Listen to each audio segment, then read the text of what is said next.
Soberano e Santíssimo Deus, Pai infinito, mais uma vez, o Senhor Deus, diante da Tua presença e da Tua palavra, nós, ó Deus, reunidos aqui estamos para meditar nos Teus ensinos, no ensino do Teu Espírito Santo. Abençoe, Senhor Deus, nosso estudo, abençoe a nossa reunião, perdoe as nossas falhas, nossos erros, guarda-nos por esse dia e nos ensina, Senhor Deus, a fazer o que é reto ao Teu santo e bendito nome. Nós todos te agradecemos, em nome do Senhor Jesus Cristo. Amém. Nós sabemos que em todos os tempos, que na realidade a política ela iniciou-se no céu, né? Quando Satanás fez um motim no céu, né? Que ele queria ser maior do que Deus, instalar seu trono acima do trono de Deus, e aí Deus tirou dele a luz, ele era o condutor da luz, daí o seu nome Lúcifer, por sinal um nome muito bonito, e aí lançou ele aqui para a terra, onde era abismo e escuridão,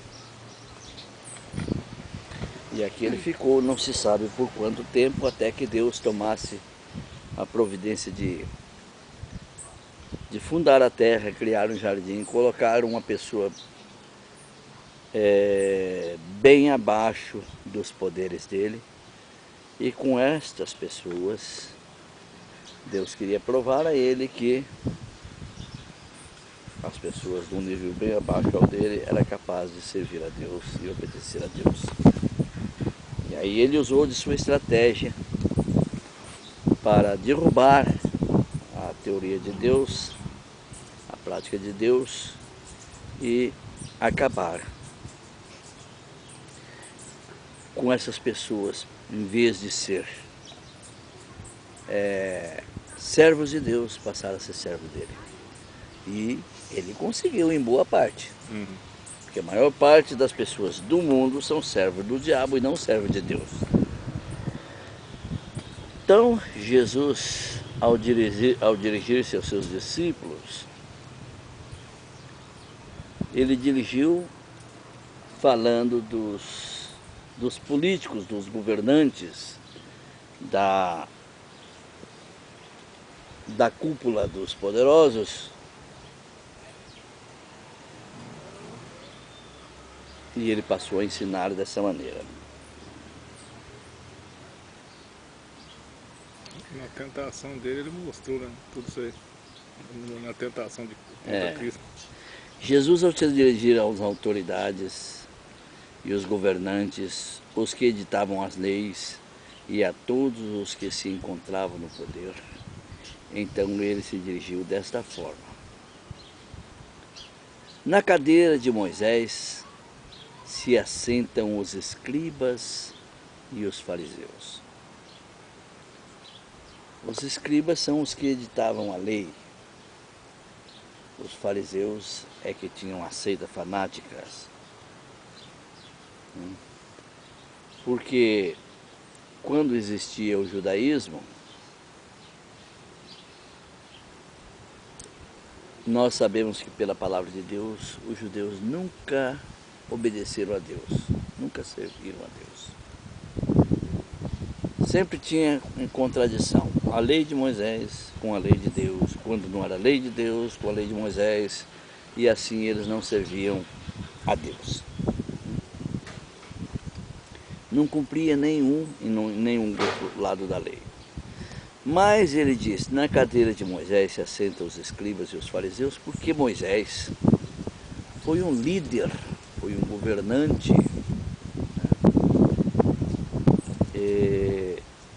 e um governante temente a Deus.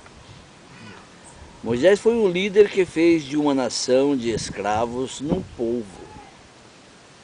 Esse povo ele colocou em liberdade e lutou contra os seus opressores e fez desse povo uma nação forte e poderosa do antigo mundo.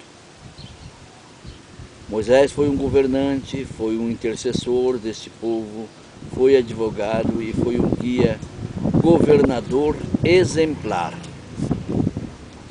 E por isso Jesus disse: fazei e guardai, pois tudo quanto eles vos disserem, porém não os imiteis nas suas obras, porque dizem e não fazem.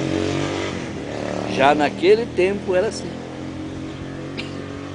Eles querem se apresentar como justos e corretos, porém são falsos, hipócritas e mentirosos. Jesus, vendo tudo isso, começou a ensinar dessa forma. Atam fardos pesados e difíceis de carregar e os põem sobre os ombros dos homens, entretanto eles mesmos nem com o dedo querem movê-los. Estes fardos são os impostos abusivos e demasiados que eles põem sobre os povos, todos os povos, enquanto que eles desfrutam de seus cargos para subornar, roubar, enriquecer abusivamente com o dinheiro público e sorrateiramente, pois eles se julgam estar sobre as leis. Praticam, porém, todas as suas obras com o fim de serem vistos dos homens, pois alarga os seus filactérios e alonga as suas franjas.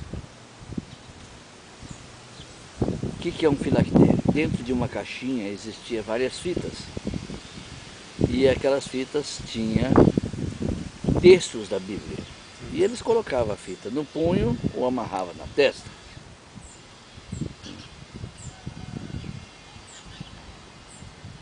Gostam de se aparecer em público como homens importantes, famosos, cheios de pompas, com trajes caríssimos e expressões difíceis de entender, para com isso pôr à prática dos seus dissimulados prazeres e extorsões de seus maus caráteres. Naquele tempo era assim. E aí Jesus ainda dizia: ama o primeiro lugar nos banquetes e as primeiras cadeiras nas sinagogas. Gosta de ser saudados na praça, como se chamado mestre, como pessoas importantes, como os poderosos. Assim se portam estas castas de pessoas, como se eles fossem o centro das atenções, e destacado pelo cargo que ocupa, dizendo a si mesmo: eu sou o maior, o bom, o esperto e o manda-chuva. Que total ignorância! Esta vaidade toda se resume assim, Jesus mostrou. Ninguém pode ser chamado guia, porque um só é o vosso guia, Cristo. Mas o maior dentre vós, vocês pensam que é maior dentre vocês? São servos. Quem a si mesmo se exaltar será humilhado, e quem a si mesmo se humilhar será exaltado. Jesus já fez isso para mostrar para eles que eles, sem Deus, não são nada. Esses 12 versículos aqui citados por Jesus apresentam os ais contra os escribas e fariseus, enfatizando seus orgulhos, suas exaltações sobre os governantes e ditadores de leis, numa linguagem severa e verdadeira que Cristo usou sobre esta casta de gente. Mateus capítulo 23, do verso 8, do 9 em diante. Pode ler.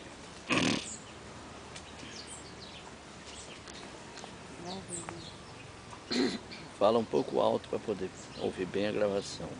E a ninguém na terra chameis vosso Pai, porque um só é o vosso Pai, o qual está nos céus.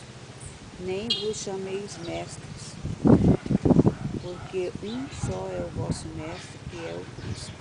Porém, o maior dentre vós será vosso servo. E o que a si mesmo se exaltar será humilhado, e o que a si mesmo se humilhar será exaltado. Mas ai de vós, escribas e fariseus, hipócritas, pois que fechais aos homens o reino dos céus, e nem vós entrais, nem deixais entrar os que estão entrando. Ai de vós, escribas e fariseus, hipócritas, pois que devorais as casas das viúvas sob pretexto de prolongadas orações. Por isso sofrereis mais rigoroso juízo. Ai de vós, escribas e fariseus hipócritas, pois que percorreis o mar e a terra para fazerem prosélito, e depois de o terdes feito, o fazeis filhos do inferno 2 vezes mais do que vós. Ai de vós, condutores cegos, pois que dizeis: qualquer que jurar pelo templo, isso nada é, mais do que jurar pelo ouro do templo, esse é o devedor. Insensatos e cegos, pois qual é maior, o ouro ou o templo que santifica o ouro? E aquele que jurar pelo altar, isso nada é, mas aquele que jurar pela oferta que está sobre o altar, este é o devedor.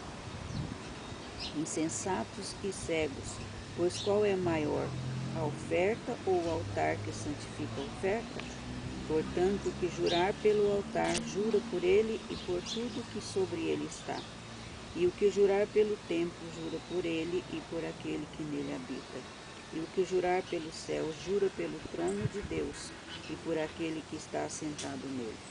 Ai de vós, escribas e fariseus, hipócritas, pois que dizimais a hortelã e o endro e o cominho, e desprezais o mais importante da lei, o juízo, a misericórdia e a fé. Deveis, porém, fazer estas coisas e não omitir aquelas. Condutores cegos, que coais com mosquito e engolis com camelo. Ai de vós, escribas e fariseus, hipócritas, pois que limpais o exterior do copo e do prato, mas o interior está cheio de rapina e de iniquidade. Fariseu cego, limpa primeiro o interior do copo e do prato, para que também o exterior fique limpo. Ai de vós, escribas e fariseus, hipócritas, pois que sois semelhantes aos sepulcros caiados, que por fora realmente parecem formosos, mas interiormente estão cheios de ossos de mortos e de toda a imundícia. Assim também vós exteriormente pareceis justos aos homens, mas interiormente estáis cheios de hipocrisia e de iniquidade. Ai de vós, escribas e fariseus hipócritas, pois que edificais os sepulcros dos profetas e adornais os monumentos dos justos, e dizeis: se existíssemos no tempo de nossos pais, nunca nos associaríamos com eles para derramar o sangue dos profetas. Assim vós mesmo testificais que sois filhos dos que mataram os profetas.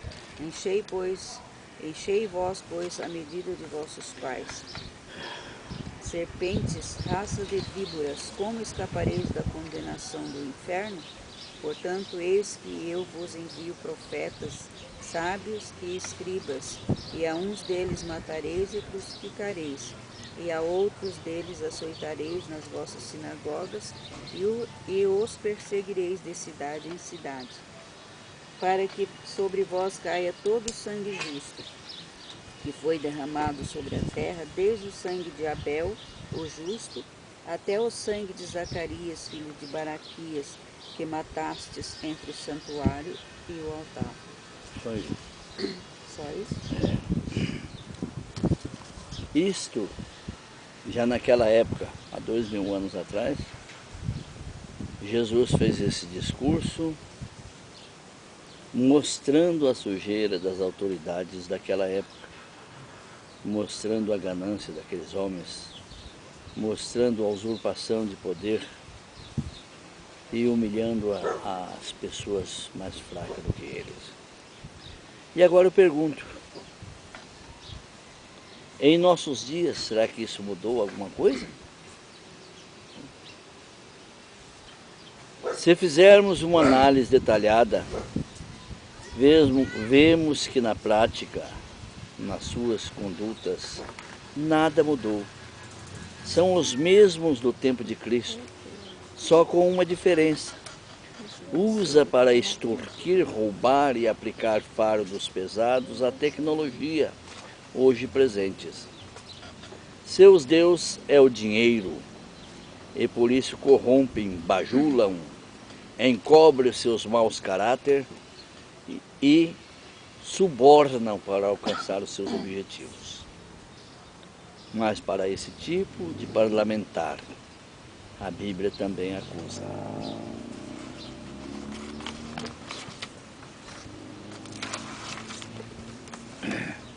Segundo Timóteo, capítulo 3, verso 1 a 4.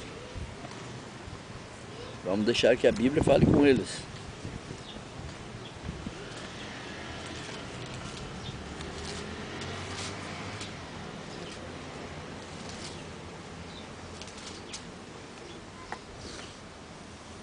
Três, 1 a 4.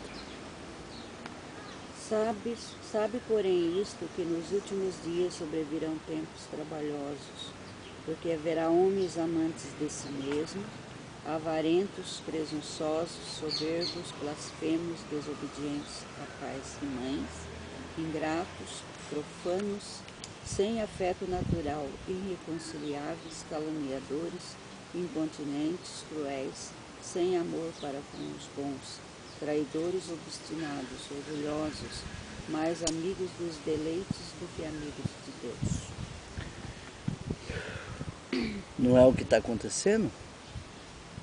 É o que nós presenciamos todos os dias. Essas pessoas que se julgam muito importantes, que estão no poder, eles acham que estão acima de todos, que a lei não atinge eles. E para eles, na cabeça deles, nós somos o gado e eles são o fazendeiro. Que ele recua para cá, leva para lá, manda para o matadouro, faz o que eles bem entendem com as pessoas. E eles não são atingidos porque eles fizeram uma lei em uma cúpula fechada, criando-se uma máfia, essa é a realidade, né? Para que eles não sejam atingidos. E não tem mais escrúpulos e nem caráter, que as pessoas falam que bárbaro, que sem vergonha, que mentiroso, e eles, para ele, aquilo é um prato cheio de caviar. Né? Então, é assim que está o nosso mundo hoje. Em 2 Pedro, capítulo 2, verso 12 e 13.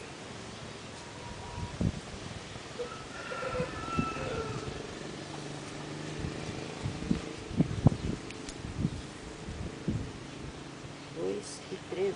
12 e 13, capítulo 2, verso 12 e 13.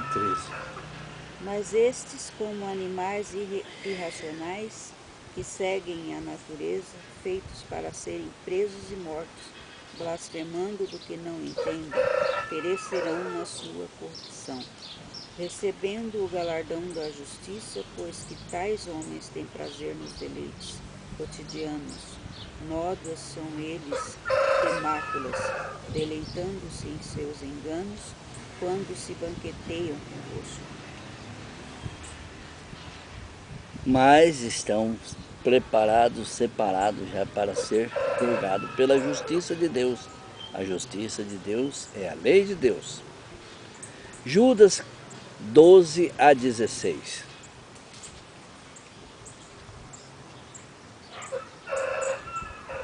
Estes são manchas em vossas festas de caridade, banqueteando-se convosco e apacentando-se a si mesmos sem temor.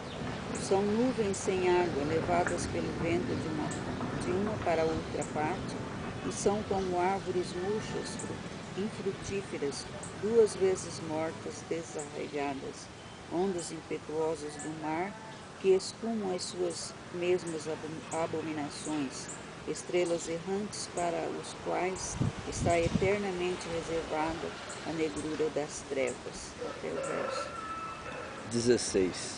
E destes profetizou também Enoque, o sétimo depois de Adão, dizendo: Eis que é vindo o Senhor com milhares de seus santos, para fazer justiça contra todos e condenar dentre eles todos os ímpios, por todas as suas obras de impiedade que impiamente cometeram, e por todas as duras palavras que ímpios pecadores disseram contra ele. Estes são murmuradores, queixosos da sua sorte, andando segundo as suas concupiscências, e cuja boca diz coisas muito arrogantes, admirando as pessoas por causa do interesse. É difícil, mas é a realidade. E a realidade nem sempre as pessoas querem ouvir, porque ela fere o ego da pessoa. É como dizia Kekperre-Soneb, um sacerdote de Heliópolis egípcio e um cientista político na época da decadência do Egito. O homem pobre, dizia ele, não tem força para livrar-se daquele que é mais poderoso do que ele.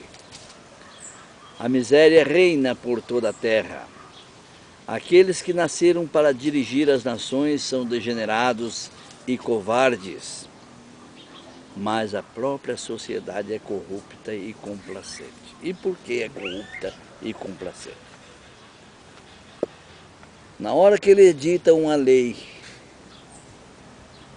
que pesa sobre as costas daqueles que são mais pobres, todo mundo reclama e chia. Mas na hora que eles aparecem em público, deputado, senador, governador, presidente. Não é assim que são? Isto fizeram com Jesus Cristo. Olha aqui que é o povo. 5 dias antes da sua morte, Jesus montado num burrinho, lá vem Hosana que vem em nome do Senhor, Rei dos Judeus, e jogava folhas de palmeiras na frente do burro. 5 dias depois, crucifica-o, caia sobre nós e nossos filhos o sangue deste. E por isso que eles passaram pela tortura de Hitler no Holocausto dos judeus. Assim, muitos dos escritores do passado têm a nossa mesma opinião. O individualismo necessariamente implícito nos ensinamentos de Pitágora foi desviado por Trasímaco para a vontade dos mais fortes, dos mais astutos, buscando seu próprio interesse e proveito. E que por isso o homem sábio é perfeito e injusto, e que se coloca acima das leis e se preocupa com a satisfação dos seus próprios desejos. É isso que está ocorrendo. Só que nós somos pequenos demais, não podemos atingi-los. Mas graças a Deus que nós temos um grande demais, que eles diante daquele grande demais são como nada, como um vácuo. E o dia da sua sentença está prestes a chegar. É lamentável que as coisas são sempre assim. Nos meios políticos e com a administração pública, é uma ambição desordenada e covardia para enfrentar a realidade. É como diz as Escrituras, um abismo chama outro abismo. Só Jesus para pôr fim a toda este barbarismo. Em Lucas capítulo 18, verso 1 a 8, nós vamos deixar o recado final da palavra de Deus sobre um juiz que não temia Deus e que fazia sempre aquilo que dava na sua própria cabeça. E contou-lhes também uma parábola sobre o dever de orar sempre e nunca desfalecer, dizendo: havia numa cidade um certo juiz que nem a Deus temia nem respeitava o homem. Havia também naquela mesma cidade uma certa viúva que ia ter com ele dizendo: faze-me justiça contra o teu adversário. E por algum tempo não quis, mas depois disse consigo: ainda que não temo a Deus nem respeito os homens, todavia, como esta viúva me molesta, hei de fazer-lhe justiça, para que enfim não volte e me importune muito. E disse o Senhor: ouvi o que diz o injusto juiz. E Deus não fará justiça aos seus escolhidos que clamam a Ele de dia e de noite, ainda que tardio para com eles? Digo-vos que depressa lhes fará justiça. Quando, porém, vier o Filho do Homem, porventura achará fé na terra? Olha como é perfeita a palavra de Deus. Porque a Bíblia diz que a sabedoria do homem é loucura para Deus. E os homens sábios, eles acham que eles são muito importantes e cometem esse tipo de loucura. E Jesus foi muito bem claro e enfático quando ele diz no verso 8. Aliás, no verso 7, digo-lhes que depressa fará justiça. É o que nós estamos pregando aqui e querendo esse tipo de justiça, porque cada dia mais o mundo está mais hostil e as águas grandes correm para os mares e as águas pequenas têm que correr para as grandes. Então o mundo do capitalismo funciona desta regra. Tem uma crise mundial, aqueles que têm muito dinheiro seguram o seu dinheiro. E aí o dinheiro não circula e farta para os pobres. Quer dizer, nós estamos à mercê deles. Como diz Keck Personneb, o homem pobre não tem como fugir daquele que é mais forte do que ele. E é uma ganância desenfreada que nada chega. Burlam leis, faz coisas sorrateiramente por baixo do pano para poder roubar, para poder extorquir. Porque a ele não interessa o seu nome, o caráter dele. Senador fulano de tal, não, esse é um homem correto. Para ele não interessa isso. Para ele interessa-se senador, que até o seu sabonete está gravado, suas iniciais do seu nome, como já apareceu na televisão. Porque para eles, as leis não atingem porque eles fazem metas para fugir dela. E quando é descoberto, também nada dá. Corre-se um boato na imprensa para tirar um pouco de dinheiro em proveito daquilo, porque todo mundo está correndo só atrás do dinheiro e não corre atrás da verdade. Então, por isso que Jesus disse no verso 8, porventura na vinda do Filho do Homem achareis fé na terra? Se falasse achar religião, tem milhares de religião extorquindo as pessoas e ensinando coisa errada. Mas fé verdadeira é muito pouco. Oxalá que esse nosso estudo, que está aqui no YouTube, surta algum prazer, ou algum interesse, ou alguma atenção de algumas pessoas para que possa propagar isso aqui de uma maneira mais abrangente. E que Deus nos abençoe. Irmão, pode falar.